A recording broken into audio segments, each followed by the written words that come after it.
Yeah, Britain in the 60s. Who can forget their golden torques, chainmail armor, impressive road network, and their incredible taste in music? The 60s AD truly were a remarkable time. I was born in the wrong generation. This is one of those episodes I think is really going to speak to like 5% of my audience. The other 95% of you, well, you're about to learn something. Because on top of my references being extremely dated, Boudicca also appears to be a very British thing. She was the queen of a small kingdom at the fringes of the Roman Empire 2,000 years ago who ruled for like 1 year, in which time she did one thing and failed at it. Hardly a pop culture icon. But for whatever reason, in the 1800s, the British reflected on this woman who gave her life to an exceptionally violent uprising against foreign imperialism and thought to themselves, "Yas, queen, slay!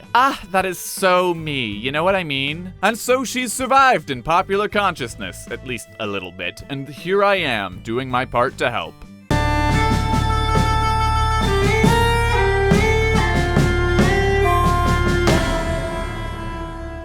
Today's video is brought to you by Magellan TV. I learned a lot about the Celts and the process of studying Iron Age history watching Time Team, a wonderful little series on today's sponsor, Magellan TV, where the team travels around and explores the cutting edge of archaeological research. Magellan TV is a brilliant gem of a streaming service, the highest rated documentary streaming app on Google's Play Store for one simple reason. They celebrate the drama of real life, from the critical battles that shaped history to the fabulously dramatic private lives of the world's most interesting figures, and every week they're adding over 20 hours of new content. I've been a subscriber for years now, and I've been recommending them for a long time, and today they're offering you a free trial, so you can watch Time Team's episode about Boudicca and the rest of their history collection at magellantv.com/Jack Rackham.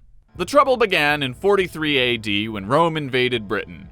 Fear not! Buddy of ours is a king around here who got fired or something. We are only here to rape and pillage in the name of self-defense. Resistance will be met with overwhelming self-defense. Boudicca's tribe, the Iceni, is presented with two options. They can either oppose the Romans, lose, and be forced to pay reparations in the form of handing over all their weapons and paying taxes every year, or they can ally with the Romans, in which case they hand over all their weapons and pay tribute every year. But thankfully, because the Iceni were friends with the Romans, a very rich man came to them one day with a deal. Here you go!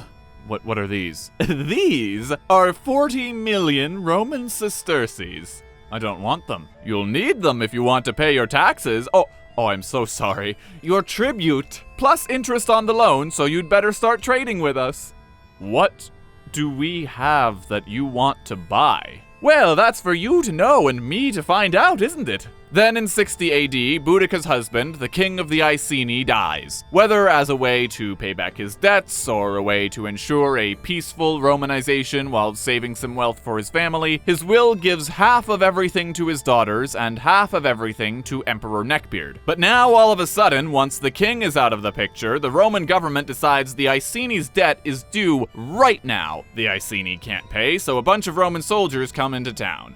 Ho, ho, ho! It's reverse Christmas, everybody! Take out everything you own and put it in the bag! It was a grim and ghastly scene. The soldiers treated the Iceni worse than they did their own slaves. After ripping them from their homes, they beat the people in the streets. Boudicca herself was flogged and her daughters assaulted. So Boudicca assembles the leaders of all the nearby tribes. Whatever side they were on before, they're all the same now. And they all agree to fight under her banner. Roman historian Tacitus suggests that the men under Boudicca's command left their fields empty that year, diverting all their efforts to prepare for war. That means they don't have long to strike, but they don't have long to wait. The governor in charge of Roman Britain is away on campaign, trying to exterminate a religion, as one does when Boudicca takes to the offensive. Her first target was the town of Camulodunum, a community of retired Roman soldiers, the exact people who would be called to arms in the event of an emergency. It was a grim and ghastly scene. Bear in mind, of course, that the closest thing to a primary source we have on this is from one high society Roman guy about 50 years after the fact, but the picture he paints isn't pretty. Boudicca tore down the temple to Emperor Claudius, the man who conquered their lands a generation ago, ago, then burned the city to the ground, killing and torturing everyone inside. When word of the revolt made its way back to London, the governor was still away on campaign, so his second-in-command, a tax collector named Decianus, who bears perhaps the most blame for the Iceni's savage treatment, has to act on his own.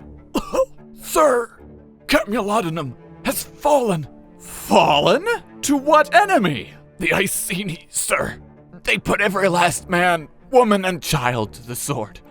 The very sea runs red with their blood. The commander is on her way here this very moment. If nothing is done, she will do the same to us. She? Boudicca. All right, I'm sure we can muster a couple hundred men. Her army numbers over 100,000. Oh, I'm sure her army does. But a mob of barbarians led by a woman does not make an army any more than a pile of sticks and stones makes a house. 2 seconds later. She killed them all. Sayonara! Governor Paulinus arrived in London before Boudicca, but having a look at her 100,000 soldiers, and then at his 5,000 soldiers, and then back at her 100,000 soldiers, he decided that this was not the best time to fight. Against the desperate cries of the Londoners, Paulinus rode off and left anyone who couldn't escape in time to the hands of Boudicca. Paulinus' reverie rides throughout the countryside, warning every town along the way, "The British are coming! The British are coming!" Civilians are ordered to flee, while any retired soldiers are called to suit up, because Boudicca knows as well as Paulinus does that there will come a point where he can't run anymore. That point is called the ocean. Boudicca finally catches up to the Romans. By now, there's about 10,000 of them, holding their ground in a narrow pass between two woods. There's another Roman historian who pretty much just made up a dramatic speech for Boudicca and Paulinus right before the battle, which is exactly the kind of creative liberty I live for. Because one of these two armies is about to throw itself into a meat grinder, but it's not the one you would expect if you were there watching 2 football stadiums worth of Celts collapsing on the Romans. This is, sadly for Boudicca, not a triumph to throw off the shackles of the Empire. The Celts were, on average, less trained for battle, the battlefield made it difficult to surround the Romans, and the Romans easily had the upper hand technologically, what with their cleated sandals, sturdier armor, their spears they could chuck into the enemy to thin out a few waves before even having to start the real fight. Boudicca's soldiers were still using chariots, which doesn't sound that unusual until you realize for the average Roman, the only people who rode chariots were pro-racers, like for sport. Chariots hadn't been an important part of battle for like 3, maybe 400 years. It would be a little like if Texans decided to leave the United States and showed up for battle dressed like conquistadors. It would definitely throw them off, and I bet the Pentagon's file on how to defend against an arquebus attack is pretty small, but send in a couple guys with AR-15s and a drone or two, and I'm pretty sure you'll get the job done. Boudicca herself escaped, and what happened to her next is a bit of a mystery. The traditional story is that she drank poison to preserve her honor or something, but that's also a very Roman thing to do. We'll probably never know her exact fate, but archaeologists today are still working to understand more about Boudicca and her people using pieces of the things they left behind. While the idea of Boudicca as this symbolic hero of Britain feels deeply hypocritical, ultimately I think the real value in her story surviving for as long as it has, aside from pointing out that hypocrisy, is that all this research into the Iceni has given us a much better understanding of Iron Age peoples and all the ways in which their society was remarkable in its own right, which I think is pretty neat.